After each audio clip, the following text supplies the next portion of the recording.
మనకు తాజాగా రేవంత్ రెడ్డి గారు ఒక ప్రకటన చేయడం జరిగింది. మూసీ మీదకి ఎలివేటెడ్ కారిడార్ స్టార్ట్ అయితే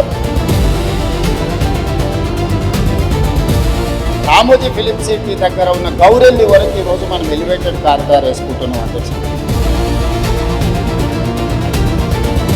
వెస్ట్లో ఉన్నటువంటి నార్సింగ్ హిమాయత్ సాగర్ నుంచి గౌరెల్లి వరకు సుమారుగా 35 కిలోమీటర్ల మూసీ పైన డిస్టెన్స్ ఉన్నది. దీన్ని మూసీ డెవలప్మెంట్ లో భాగంగా మూసీ సుందరీకరణ, దాంతోపాటు ఎలివేటెడ్ కారిడార్ విస్తరణ, మూసీ పైన రోడ్లు జరిగినట్లయితే సుమారుగా వెస్ట్ నుంచి ఈస్ట్కు ఒక 30-35 నిమిషాల జర్నీలో చేరుకునే విధంగా ప్రణాళిక రూపొందించబడుతుంది.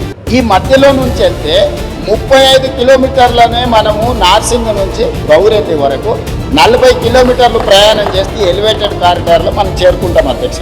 దీనివలన హైదరాబాద్లో ట్రాఫిక్ సమస్యలతో పాటు హైదరాబాద్ విస్తరణ కూడా జరిగే అవకాశం, వెస్ట్ లాగా ఈస్ట్ కూడా అభివృద్ధి జరుగుతుంది.